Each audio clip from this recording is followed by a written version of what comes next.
إن الحمد لله تعالى نحمده ونستعين به ونستغفره ونعوذ بالله من شرور أنفسنا وسيئات أعمالنا. من يهده الله فلا مضل له ومن يضلل فلا هادي له. أشهد أن لا إله إلا الله وحده لا شريك له وأشهد أن محمدًا عبده ورسوله صلى الله وسلم وبارك عليه وعلى آله وصحابته ومن اقتدى بسنته إلى يوم الدين. أما بعد، إن من جميل الأعمال التي يفعلها الإنسان المسلم في يومه في رمضان هو توزيع الوقت على الأعمال أو تقسيم اليوم. طبعا الإنسان المسلم يبدأ يومه بصلاة الفجر، والوقت بعد الفجر مبارك. الكثير من الناس بعد صلاة الفجر بينام على طول. لا، الوقت اللي بعد الفجر ده مبارك، سواء كان في الذكر أو في القراءة أو في العمل الدنيوي. هذا وقت مبارك. لذا روى الترمذي وغيره والنسائي عن صخر الغامدي قال رسول الله صلى الله عليه وسلم: اللهم بارك لأمتي في بكورها.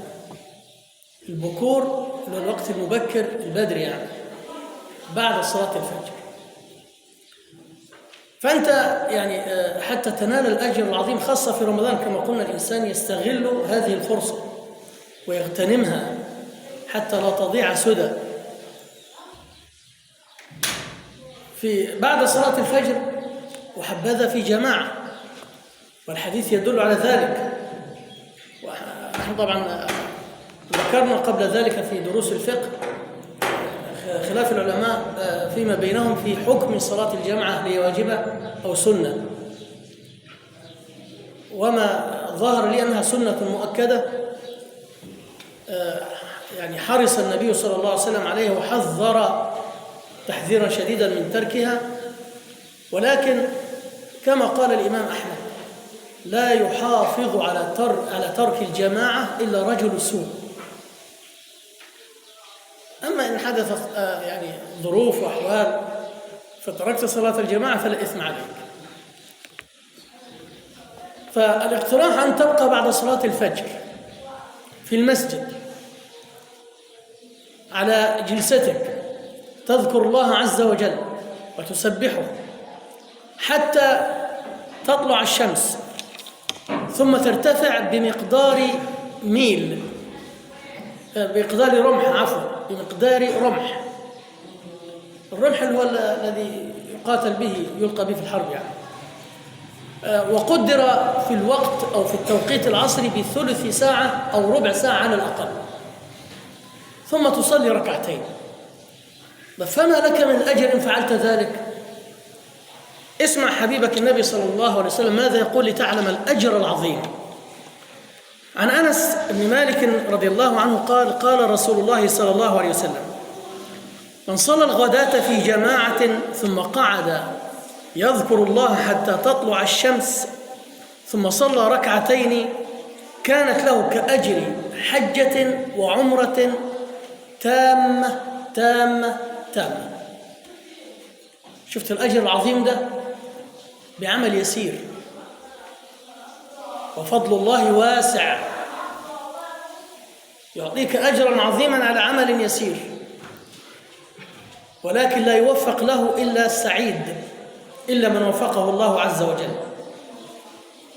إن عدت إلى بيتك بعد ذلك نم قليلا.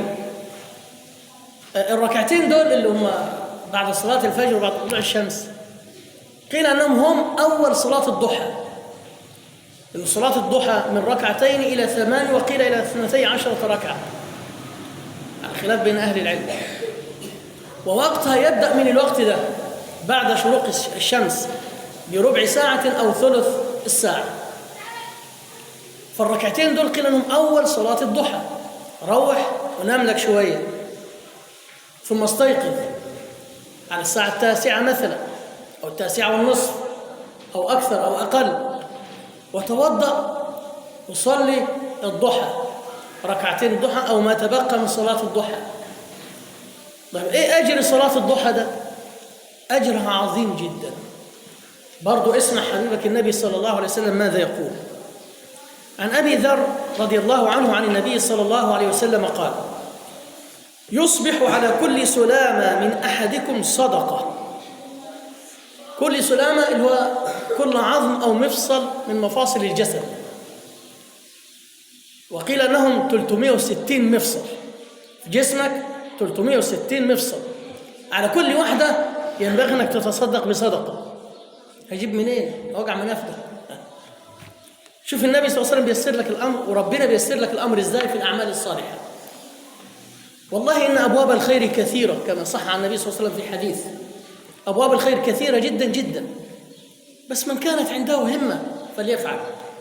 يقول صلى الله عليه وسلم: يصبح على كل سلامة من أحدكم صدقة، فكل تسبيحة صدقة، وكل تحميدة صدقة، وكل تهليلة صدقة، وكل تكبيرة صدقة، وأمر بالمعروف صدقة، ونهي عن المنكر صدقة.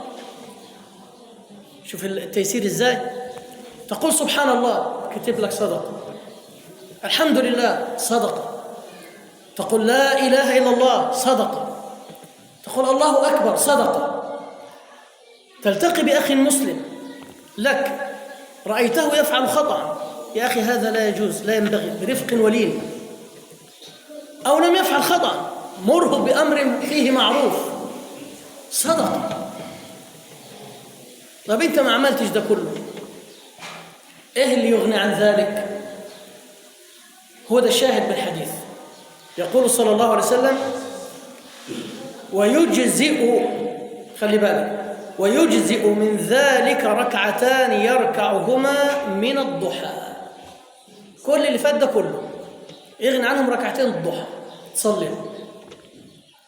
إذا كل 360 مفصل معاك اللي ينبغي أن تتصدق عن كل واحدة صدقة، يغني عن ده كله ركعتين الضحى. ثم يذهب بعد ذلك الإنسان إلى عمله.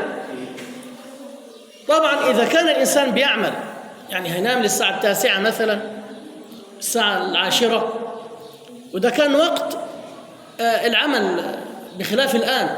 العمل الآن بيبدأ بعد طلوع الشمس على أكثر أوقات بساعة، يعني في أيامنا هذا مثلا قل الساعة 8 يبدأ العمل، أو 7:30.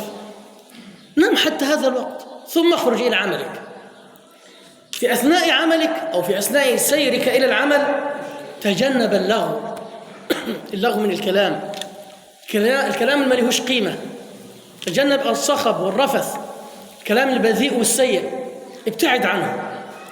يقول تعالى في وصف المؤمنين: والذين هم عن اللغو معرضون، وأكثر في ذلك من ذكر الله، فإن أعظم الأعمال على الإطلاق هو ذكر الله عز وجل، لحديث النبي صلى الله عليه وسلم: ألا أنبئكم بأفضل أعمالكم وأزكاها عند مليككم وخير لكم من إنفاق أو أن تنفقوا الذهب والورق والفضة، وخير لكم من أن تلقوا عدوكم فتضربوا أعناقهم ويضربوا أعناقكم؟ قالوا بلى يا رسول، قال ذكر الله تعالى.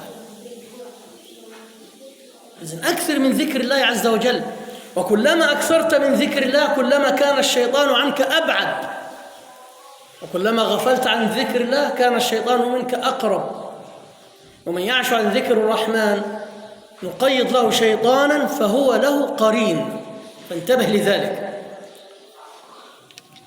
ينبغي لمن هو يعني يقرأ أو يجيد القراءة والكتابة، خلي كده معه مصحف صغير في جيبه، فما جلس في مجلس إلا وأخرجه ليقرأ منه. ذهب إلى المسجد ليصلي وهو في جيبه يخرجه، وإن لم يكن في جيبه، المساجد الآن والحمد لله مليئة بالمصاحف. اجلس بعد أن تصلي صلاة تحية المسجد، تناول مصحفا واجلس للقراءة. ما بين الأذان والإقامة مش هتقرأ أقل من جزء، ده على الأقل أقل من جزء. دي 5 أجزاء في اليوم اللي هو 5 صلوات، من غير تعب ولا مشقة ولا من غير تمسك مصحف في أي وقت آخر.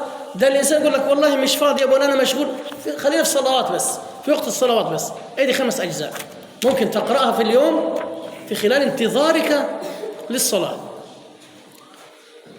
وإذا سمعت النداء فأجب، لقوله صلى الله عليه وسلم: من سمع النداء فلم يجب فلا صلاة له.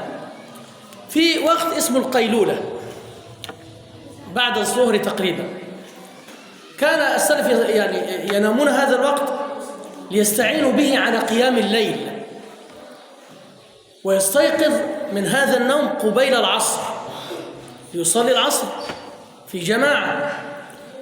وأما الوقت بعد العصر ده وقت قراءة وذكر وتسبيح. الوقت بعد العصر من أذان العصر أو صلاة العصر إلى المغرب ده وقت مخصص للقراءة والذكر والتسبيح، قراءة والذكر والتسبيح. عن أنس بن مالك رضي الله عنه قال: قال رسول الله صلى الله عليه وسلم: لأن أجلس، وفي رواية أقعد، مع قوم يذكرون الله من صلاة الغداة إلى أن تطلع الشمس أحب إلي مما طلعت عليه الشمس، وفي رواية أحب إلي من أن أعتق 4 من ولد إسماعيل. صلاة الغداء إلى صلاة الفجر، تمام؟ يبقى الحديث اللي احنا ذكرناه في الأول: اجلس بعد صلاة الفجر واذكر الله وسبح وأحمد وهلل وكبر إلى أن تطلع الشمس، ثم صلي صلاة ركعتين كانت كأجر حجة تامة وعمرة. طيب الحديث ده برضو كذلك يقول: أحب شيء إلي، يعني لو جلسنا مع قوم من صلاة الفجر كده لحد ما تطلع الشمس وصلي ركعتين، دول أفضل من أي شيء ملكته في الدنيا، بل لو الدنيا كلها أفضل مما طلعت عليه الشمس. والشمس بتطلع على نصف الكرة الأرضية تقريبا وتغيب وتخرج على النصف الآخر، تشرق بعد ذلك عن النصف الآخر. يبقى لو أنت ملكت نصف الأرض كلها، الوقت اللي أنت هتاخده ده أفضل من ملك نصف الأرض. وفي الرواية الثانية: أفضل من أن أعتق 4 من ولد إسماعيل. ثم يقول صلى الله عليه وسلم: ولأن أجلس مع قوم يذكرون الله من صلاة العصر، هو ده شاهد من حديثه، إلى صلاة المغرب أحب إلي من أن أعتق 8 من ولد إسماعيل، وفي رواية 4 أيضا. نشوف الأجر كام. إذا اقترب الغروب فعليك بالدعاء. الدعاء قبيل غروب الشمس مجاب. فإذا غربت الشمس أفطرت على تمرات رطب، فإذا لم يكن رطب فتمر، تمره البلح الجاف الناشف شوية يعني. فإذا لم يكن فماء، ده أفضل شيء في الفطر، إما على رطب أو تمر أو ماء، مش العصير. العصير ده بعدين المفروض تحلي بيه بعد الأكل.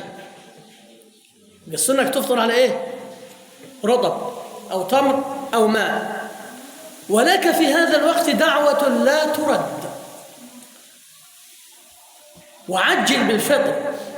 طبعا لقول النبي صلى الله عليه وسلم: للصائم دعوة لا ترد، أو 3 لا ترد دعوتهم، منها الصائم حين يفطر، وفي رواية حتى يفطر. عليك أن تعجل الفطر، ما تأخرش. بمجرد بتسمع الله أكبر بسم الله وتناول التمر على طول، أو الرطب أو شربة الماء، ما تأخرش الفطر. المؤذن يستحب له أن يتناول جرعة ماء أو تمراء ويؤذن، وهو الوقت وجب. الفطر أصلا بغروب الشمس، بمجرد غروب الشمس، لقوله صلى الله عليه وسلم: إذا أقبل الليل من ها هنا، إذا غربت الشمس من ها هنا وأقبل الليل من ها هنا فقد أفطر الصائم.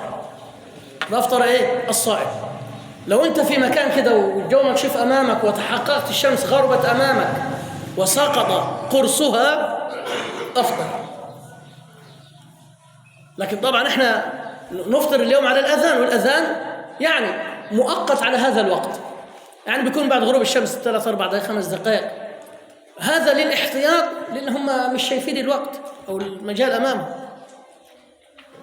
فعجل بالفطر إذا وجب، لقوله صلى الله عليه وسلم: لا يزال الناس بخير ما عجلوا الفطر. ثم قم بعد ذلك لصلاة المغرب، وبعد صلاة المغرب تناول الطعام، يعني يستحب ليك انك انت تفطر على تمرة او رطب او ماء وتصلي المغرب، وبعد ما تصلي المغرب كل تناول طعامك. طيب يعني ما يجوزش ان انا اكل الاول؟ والله لمن يعني شعر بالجوع، ما في ناس ما تتحملش الجوع، وجب الفطر، والطعام هيشغل باله وفكره عن الخشوع في الصلاة، كل ويغفر الله لي ولك. تناول الإفطار ثم تذهب بعد ذلك إلى المسجد لصلاة العشاء والتراويح في جماعة، واحرص ألا تنصرف قبل الإمام. احنا ذكرنا ذلك قبل ذلك عن أبي ذر رضي الله عنه قال: قال رسول الله صلى الله عليه وسلم: من قام مع الإمام حتى ينصرف كتب له قيام ليلة. وبعد التراويح معك وقت كده قليل، ساعة مثلا، تزور فيه صديق، تعود فيه مريض، تصل فيه رحم، تسمر مع أهلك وأولادك، ثم بعد ذلك نم مبكر لتستيقظ للسحور أو للتهجد أو للذكر في وقت السحر. ده يوم الصائم، يوم الصائم كله عبادة، نهاره وليله كله عبادة. فلما تستيقظ كده وقت السحر وبالأسحار هم يستغفرون. النبي صلى الله عليه وسلم في حديث: تحترقون فإذا صليتم الظهر غسلتها، ثم تحترقون فإذا صليتم العصر غسلتها، إلى أن أتى على الصلوات الخمس كلها. تحترقون؟ يعني أنتم تذنبون، والذنوب سبب للإحراق بالنار يوم القيامة، فلما تيجي تصلي تغسلك من الذنوب دي. رمضان إلى رمضان، الصلاة إلى الصلاة، والجمعة إلى الجمعة، ورمضان إلى رمضان، والعمرة إلى العمرة في رواية، مكفرات لما بينهن إذا اجتنبت الكبائر. إذن يومك كله هكذا عبادة، يومك كله هكذا عبادة، مدة شهر كامل وانت في العبادة بالشكل ده. وهو ده ما أراده الله عز وجل من الصائم، يعتاد على هذا العمل الصالح فيستمر ويداوم عليه، اللي هي التقوى. كتب عليكم الصيام كما كتب على الذين من قبلكم لعلكم تتقون. ولذلك قال بعض أهل العلم: من علامات قبول الصائم إن هو يستمر على العمل الصالح بعد رمضان. انتهى رمضان ترجع لما كنت عليه قبل رمضان، إذن أنت ما صمتش، لم تحقق الصيام بمعناه المطلوب منك، ما صمتش بإخلاص، أو كما قال النبي صلى الله عليه وسلم: إيمانا واحتسابا. لا، أنت صمت إما عادة وإما حياء، مش عبادة، وهذا لا يقبل صومه. نعم أدى ما عليه ولا يطالب بالإعادة الصيام، ولكن لا يقبل صومه. فالغاية من الصيام تحقيق التقوى لله عز وجل. فإذا وزعت العبادات على يومك هكذا، والإنسان اللي بيعمل، يعني ممكن يجي إنسان يقول: أنا أعمل اليوم كله، بارك الله لك في عملك، بس بشرط أنه ما يشغلكش عن المفروض، وإنت في العمل صلي ومأجور، وخروجك للعمل ولكسب العيش والسعي على أولادك ونفسك من أجل العفة حتى لا تتسول أو تسأل أحد، هذا جهاد في سبيل الله. وذكرنا أكثر من مرة حديث النبي صلى الله عليه وسلم: من خرج على نفسه يعفها فهو في سبيل الله، ومن خرج على ولده صغارا فهو في سبيل الله، ومن خرج يسعى على والدين كبيرين فهو في سبيل الله، ومن خرج سمعة ورياء فهو في سبيل الشيطان. فأنت مجاهد في سبيل الله. فإياك أن تظن إنه عشان أنت صائم ما فيش عمل، وعشان هتعمل ما فيش عبادة. لا، صحابة النبي صلى الله عليه وسلم كانوا كالملائكة في العمل والعبادة، وكانوا كالنحل في العمل الدنيوي، فحققوا التقوى والدين الإسلامي عمل وعبادة الاثنين. إن الذين آمنوا وعملوا الصالحات، ففي الاثنين، بس بشرط إنه العمل ده لا يشغلك عن الواجب والمفروض. إذا نودي للصلاة من يوم الجمعة فاسعوا إلى ذكر الله وذروا البيع، واتركوا البيع والشراء والعمل كله. رجال لا تلهيهم تجارة ولا بيع عن ذكر الله وإقام الصلاة وإيتاء الزكاة. ما فيش حاجة تشغلك عن المفروض أبدا، فاعمل. فإذا عملت وعبدت الله عز وجل في هذا الشهر الكريم تكون قد مضيت أو مضى من عمرك 30 يوما أو 29 في الطاعة والعبادة، يكون النفس كده تعودت على الخير فتستمر وتداوم فتحقق التقوى وتنال بذلك مغفرة الله عز وجل. نسأل الله سبحانه وتعالى أن يغفر لنا وأن يتقبل منا الصلاة والصيام والقيام. أستغفر الله لي ولكم. السلام عليكم ورحمة الله وبركاته.